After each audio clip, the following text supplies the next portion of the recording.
부동산 상승과 하락, 도대체 뭐가 맞는 걸까요? 어떤 사람은 상승한다고 그러고 어떤 사람은 하락한다고 그러고. 하지만 이 부동산이 상승하면 나는 돈을 더 많이 벌고, 부동산이 하락하더라도 안전마진을 가지고 투자했기 때문에 방어할 수 있는 그런 방법이 있습니다. 그래서 오늘 제가 이 영상에서 여러분이 부동산이 상승하든 하락하든 상관없이 내 자산을 안전하게 지키면서 투자할 수 있는 방법을 말씀드릴 겁니다.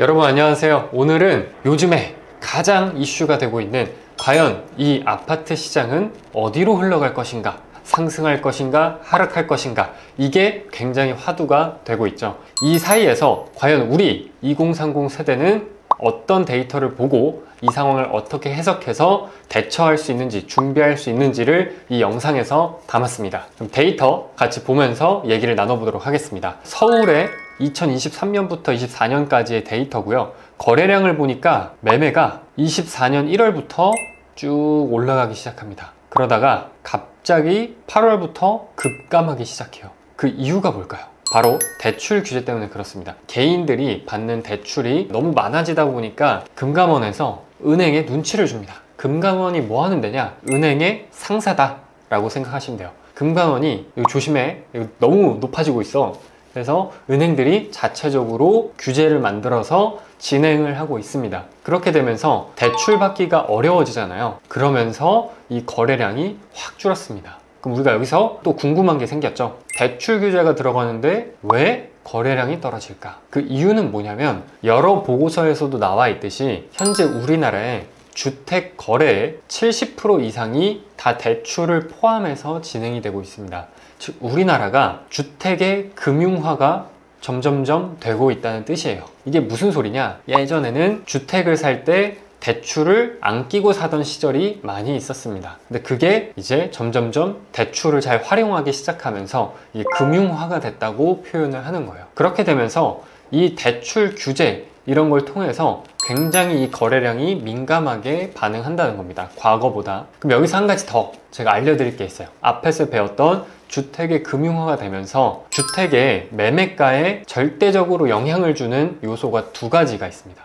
첫 번째는 공급량. 그게 뭐냐면 지금 뉴스를 보시는 분들은 많이 아시겠지만 이 공급량이 부족하다라는 얘기가 많이 나오고 있죠. 우리나라에 이 아파트를 필요로 하는 수요는 평균 수요가 존재하는데 이 공급량이 이 많고 적음에 따라서 당연히 수요와 공급의 법칙에 따라서 수요가 공급보다 많으면 어떻게 되죠? 경쟁이 세지는 거죠. 그럼 경쟁이 세지면 어떻게 되죠? 가격이 오를 수밖에 없는 상황이 되는 겁니다. 두 번째, 주택이 금융화가 되면서 두 번째 요소가 새로 생긴 거예요. 바로 금리입니다. 돈의 가치를 결정하는 게 금리이죠. 근데 최근에 인터넷 뉴스만 보더라도 알 수 있는 게 금리가 재작년 중순부터 급격하게 올라갔죠.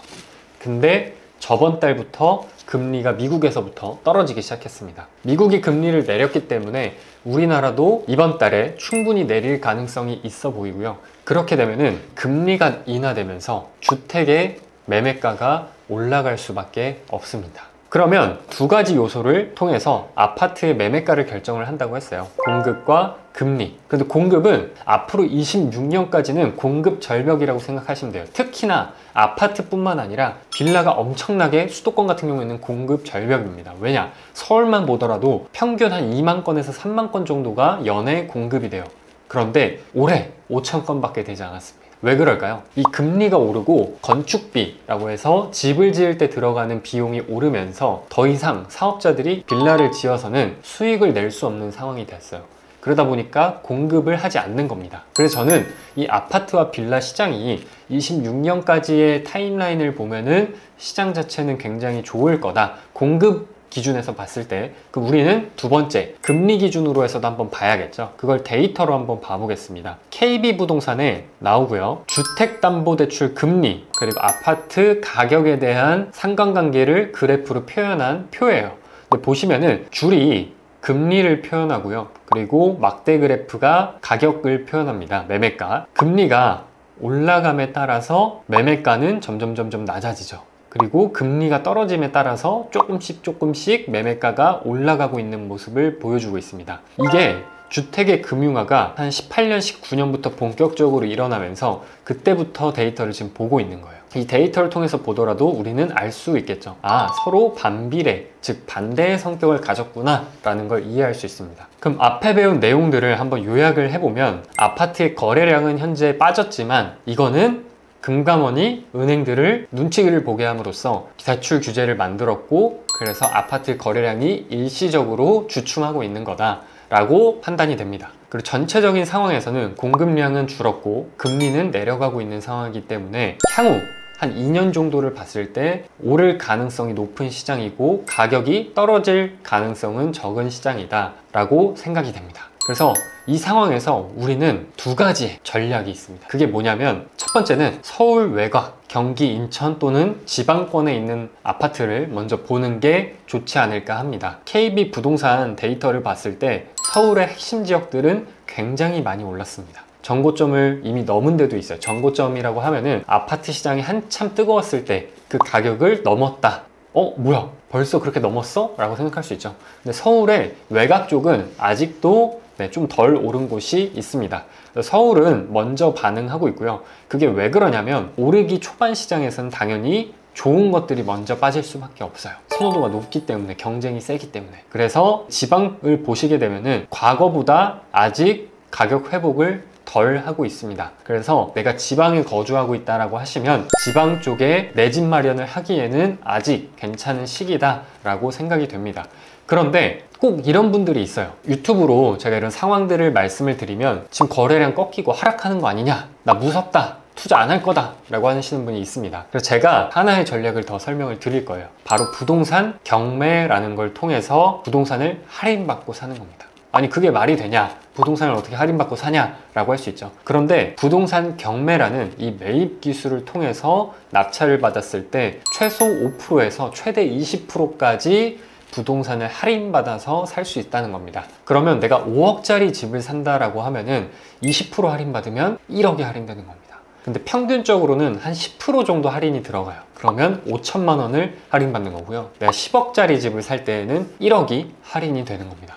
아니, 이 부동산 경매 명도하기도 어렵고 배우기도 어렵고 용어도 어렵고 다 어려워 라고 들었는데 그게 아니라는 거죠. 이 부동산 경매는 제가 그냥 마음 딱 잡고 여러분한테 말씀드릴 수 있는 건 딱 한 달만 공부하면은 충분히 혼자서 분석하고 낙찰받고 할 수 있다는 거예요. 명도도 충분히 딱 한 달 공부하면 다 할 수 있습니다. 그래서 만약에 내가 부동산 경매라는 걸 오늘 딱 들어가지고 하고 싶은데 좀 망설여지시는 분들이 있잖아요. 저희가 부자 친구들이라는 네이버 커뮤니티를 운영을 하고 있어요. 그래서 대한민국에서 가장 젊고 또 활성화가 잘 돼 있는 커뮤니티 중에 하나거든요. 그래서 여기 커뮤니티에 들어오셔서 다른 분들이 낙찰받은 거 올리는 내용들을 보면서 이렇게 공부를 하는 거구나를 배우시면 좋을 것 같아요. 이 부동산 경매라는 게 사실 혼자 하기에는 조금 무서울 수 있어요.